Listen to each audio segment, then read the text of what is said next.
मित्रांनो, माणसाच्या मूलभूत गरजांमध्ये रोटी, कपडा, मकान याच्या सोबतच आता इंटरनेटची भर पडली आहे. थोडा वेळ जरी वायफाय बंद पडलं किंवा दिवसभराचा डेटा संपला तरी आपल्यापैकी कितीतरी जणांचा जीव अगदी कासावीस होतो. तरी एक बरं आहे की जगातला सगळ्यात स्वस्त इंटरनेट मिळणाऱ्या देशांमध्ये भारताचा नंबर लागतो. पण आता कदाचित खूप दिवस असं राहणार नाही, कारण मोदी सरकार सध्या एक मोठा विचार करतंय. तो म्हणजे इंटरनेट डेटाच्या वापरावर स्वतंत्र टॅक्स लावायचा. यालाच डेटा टॅक्स किंवा इंटरनेट युजेस टॅक्स असं म्हणतात. आता हा टॅक्स म्हणजे नेमका काय आहे, याबाबत सरकार का विचार करतंय आणि सगळ्यात महत्त्वाचं म्हणजे याचा आपल्या खिशावर काय परिणाम होईल, हे सगळं आपण या व्हिडिओच्या माध्यमातून जाणून घेणार आहोत. नमस्कार, मी सुदेश आणि तुम्हाला तर माहिती आहे आपला विषयच भारी. ओके, सगळ्यात आधी बघूया की नेमकी बातमी काय आहे. एबीपी आणि न्यूज बाईट्सच्या माहितीनुसार पंतप्रधान नरेंद्र मोदी यांनी एक उच्चस्तरीय बैठक बोलावली होती. या बैठकीमध्ये डेटा टॅक्सच्या प्रस्तावावर चर्चा झाली. यानुसार डिपार्टमेंट ऑफ टेलिकम्युनिकेशन म्हणजेच डॉटला सांगण्यात आलं की इंटरनेटच्या वापरावर टॅक्स लावणं किती व्यवहार्य आहे याचा अभ्यास सुरू करा. तसंच हे लागू करण्यासाठी काय करावं लागेल आणि कशा प्रकारे लागू करण्यात येईल हे सगळं या वर्षीच्या सप्टेंबर महिन्यापर्यंत सरकारला सांगा. म्हणजे अजून तरी डेटा टॅक्स सरकारने लागू केलेला नाहीये, पण त्याचा सरकार गांभीर्यानं विचार करते हे नक्की. आणि भविष्यात म्हणजे पुढच्या वर्षी किंवा कदाचित या वर्षीच्या शेवटीच हा टॅक्स लागूही केला जाऊ शकतो. पण डेटा टॅक्स लागणार म्हणजे नेमकं काय होणार? तर सोप्या भाषेत सांगायचं झालं तर सध्या आपण मोबाईल रिचार्ज करताना त्यावर 18% जीएसटी भरतो. ह्यात काय प्रत्येक जीबीचा हिशोब नसतो. तुम्ही 100 रुपयाचा रिचार्ज केला तर त्यातले 18 रुपये सरकारला टॅक्स म्हणून जातात. पण जर त्यावर आणखीन डेटा टॅक्स आला तर तुम्हाला प्रत्येक जीबी डेटाच्या हिशोबानं वेगळे पैसे सरकारला द्यावे लागणार.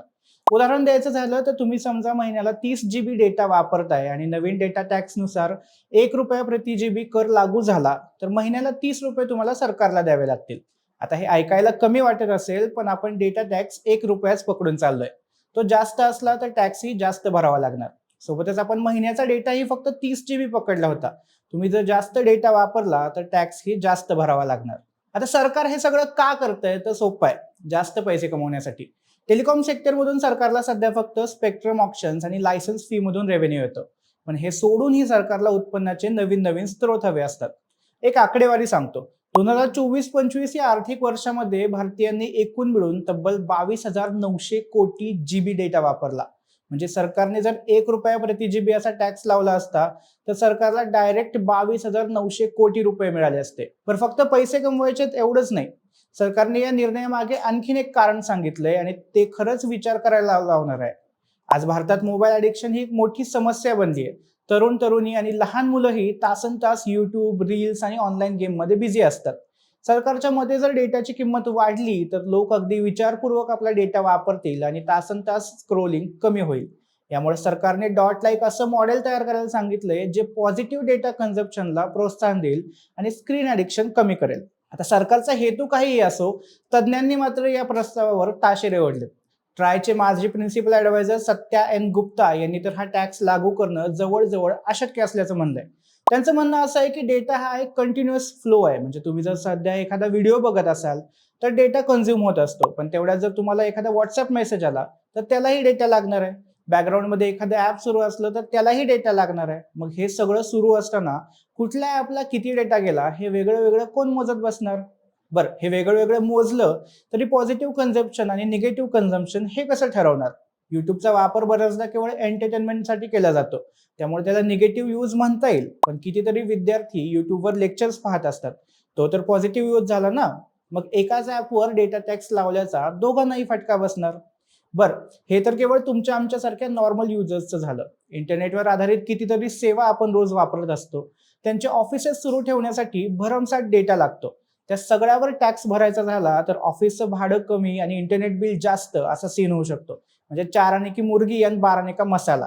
याचा फटका चालू ऑफिसेसना तर बसेलच, पण नवीन स्टार्टअप कंपन्या तर तयारच होणार नाहीत अशी भीती तज्ज्ञांनी व्यक्त केली आहे. एकीकडे भारताला डिजिटल इंडिया करण्याचा प्रयत्न सरकार करतंय, पण या टॅक्समुळे त्या मार्गातच मोठा खोडा घातला जाईल असं तज्ज्ञ सांगतात. आता ही युनिक आयडिया सुचणारा भारत काही पहिला देश नाहीये. 2018 मध्ये युगांडाने पण असाच एक सोशल मीडिया टॅक्स आणला होता. फेसबुक, ट्विटर, व्हॉट्सअप असं सगळं वापरायला रोज वेगळा वेगळा चार्ज द्यायला लागत होता. पण लोक सरकारचे एक पाऊल पुढे निघाले. आपला डेटा यूज ट्रॅक होऊ नये म्हणून त्यांनी सरळ व्हीपीएन वापरायला सुरुवात केली आणि सरकारला अपेक्षित असा रेव्हेन्यू मिळालाच नाही. शेवटी 2021 मध्ये हा टॅक्स रद्द करावा लागला. यासोबतच झांबिया, टांझानिया अशा देशांनी पण हे प्रयोग केले होते, पण सगळीकडेच हा प्लॅन अयशस्वी ठरला. उलट देशातली इंटरनेट ऍक्टिव्हिटी कमी झाल्यामुळे डिजिटल इकॉनॉमी मंदावली. ही अशीच गणलेली उदाहरणं असतानाही मोदी सरकार या टॅक्सचा विचार का करतंय ते कळायला काही मार्ग नाहीये. मुलांचा स्क्रीन टाइम कमी करणं हे उद्दिष्ट खरंच चांगलं आहे, आपल्याला त्याची गरजही आहे, पण त्यासाठीचा हा उपाय नाही. कारण सध्या डिजिटल इंडियामुळे आणि स्वस्त डेटामुळे शेतकरी, छोटे दुकानदार हे सगळेच इंटरनेटशी जोडले गेले. युपीआय, डिजिटल पेमेंट्स करणं असो किंवा मग सरकारी योजनांचे किंवा परीक्षांचे फॉर्म भरणं असो, हे सगळं आता ऑनलाईन झालंय आणि अगदी खेड्यापाड्यातली लोकही याच्याशी जुळवून घेत आहेत आणि हे सगळं गमावण्याचा धोका या नव्या टॅक्समुळे निर्माण होऊ शकतो. अर्थात हा टॅक्स अजून लागू झालेला नाहीये, सध्या त्याची केवळ चर्चा सुरू आहे. त्यामुळे आशा करूयात की हे लागू करणं शक्य नाही असा काहीसा डॉटचा रिपोर्ट यावा. बाकी इंटरनेट महाग करणं सध्याच्या सरकारलाही परवडणार नाहीये, कारण मग देशाचा तरुण जो खाली मुंडी घालून दिवसभर रील्स बघत बसतो, तो तोंडवर करून सरकारला नोकरी मागेल आणि प्रश्न विचारू लागेल. त्यामुळे डेटावर टॅक्स लावणं सरकारच्याच अंगलट येऊ शकतं हे नक्की. बाकी तुम्हाला काय वाटतं, सरकार हा निर्णय घेऊ शकेल का? तुमची मतं आम्हाला कमेंटमध्ये नक्की सांगा. व्हिडिओ आवडला असेल तर लाईक आणि शेअर करा आणि विशेष भारीच्या YouTube चॅनलला सबस्क्राईब करायला विसरू नका. धन्यवाद.